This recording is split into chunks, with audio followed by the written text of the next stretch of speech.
What's up, guys? DMC here, bringing you part 2 of the Black Ops 3 1.04 patch notes. In this video, I'm going to be focused mostly on the score streaks first, and then I'll get into some other gameplay stuff as well.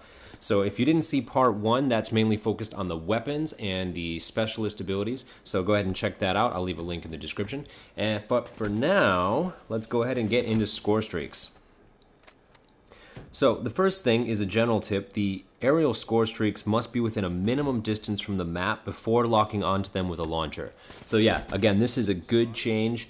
Before, someone might earn a Wraith, it was really difficult to get, and before it even gets to the map, someone is shooting it down. So they've made it so at least the score streak can get to the map before someone takes it out. That's definitely a good change. The HCXD, increased explosive damage. Again, I think that's a good change as well. I used this in a gameplay that I posted a few weeks ago, and I exploded the thing pretty much right on a guy, I thought, but definitely didn't kill him, so I think that's a good change. UAV, increased the base health. Now, I don't know if that will actually affect how many shots it takes from a launcher, or if it'll just affect bullet damage. We'll have to see how that goes. They also increased the base health of the counter UAV. A lot of changes here for the dart. They increased the explosive damage for collision. They reduced the minimum speed, which is good. It helps you control it. Handling tuning, that's not very specific, but again, it was a bit difficult to control, so that probably makes it easier. And they fixed an issue where the dart was not locking on to enemy players. I didn't even know the dart did lock on, so...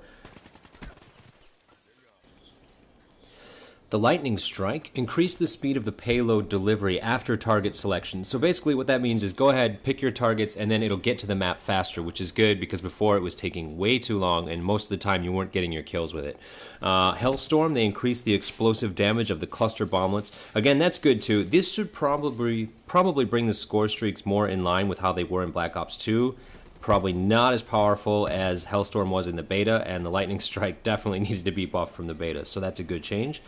The Cerberus, they increased the missiles required to destroy it by 1. Once again, that's good. And increased EMP grenades required to destroy it by 1 also, although at this point, not many people are using EMP grenades. But in the future, that may change, just like in Black Ops 2. By the end of the season, everyone was using EMP grenades, but not many people were using them in the beginning. Rolling Thunder, the explosive radius per drone was increased, and they increased the explosive damage per drone. So the radius and the damage were increased, and they also increased the health of the drones. I guess you can attack the drones, I didn't even know that, and they added 4 pairs of drones. So these are some good buffs. This thing was definitely really bad in the beta. I would also like to see them make it come on the map quicker. It takes a long time to get to the map. Talon. They increase the damage when the AI is controlling it. This thing is pretty good if you get in on it yourself, but yeah, with the AI, it's not very good. But I think they've actually made it better already. It seems much better now than it was in the beta, so with this, it should be quite a good streak, and it takes a lot of kills to get it, so that's definitely a good change. The Wraith, they increased the base health, and they fixed an issue where the flak drone would not intercept incoming missiles. So part of the time when it was getting shot down so quickly, that might be the reason for it. And that, along with the earlier change so you can't shoot it as soon, is definitely good. For the Wraps, they increased the missiles required to destroy it by 1. They increased the health of the drones, and they increased the explosive damage of the drones. So big buff for the Wraps. I think the Wraps was pretty good already, but considering how many kills you need for it, again, I think this is a fair change. Now for the GI unit, they increased the number of War Machine hits required to destroy it. I don't think that's a big deal because not many people are using the War Machine after they nerfed it, but still, good to know. Increased duration of the GI unit, that's good because this thing does take a lot of kills to get. I got it a few times in the beta and it was definitely not worth it. It's much better now. They also increased the recovery speed when it's stunned by an EMP grenade. Once again, not really a big factor right now, but later on in the season that will probably become more important as more people start to use EMP grenades. And this thing is actually pretty good right now. Not only is it pretty fast, it's pretty hard to kill.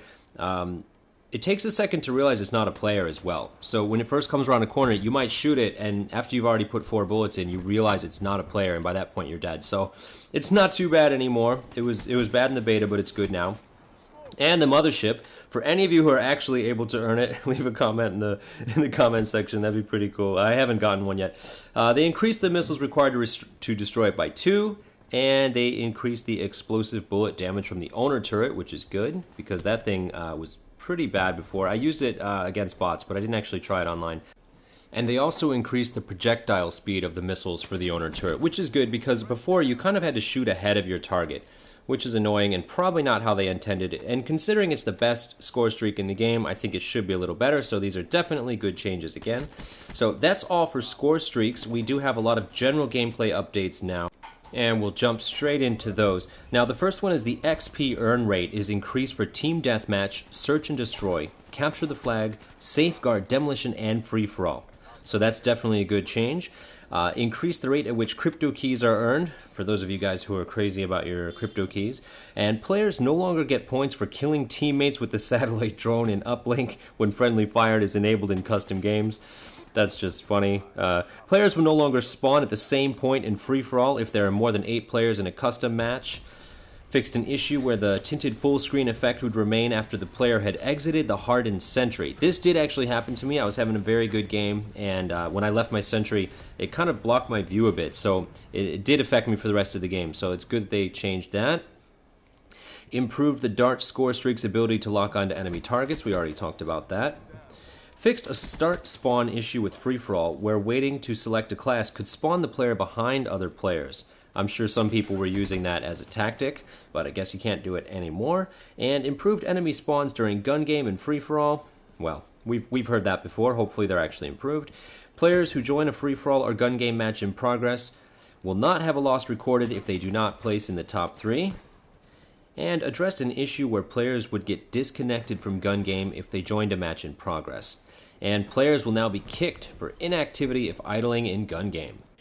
The next update is for Nightmare Mode. Nightmare Mode will be unlocked from the main menu for all players by default. It will be selectable in the main menu just listed right under zombies. And for those of you who don't know what this mode is, it's kind of like campaign mode, but instead of fighting against people, you'll be fighting against zombies. And it's told from a completely different perspective. It's a different story. They've got different actors, and I think the voice acting in this one is really good. I found this one to be a lot more fun than the campaign mode. So I definitely think you guys should check that out. It's a good change that they added it, and I may even be posting some videos of Nightmare Mode on this channel as well. So if you did enjoy this video and to stay up to date on all the latest Call of Duty information and news, click that subscribe button. Once again, I'm DMC, and I'll see you guys in the next video.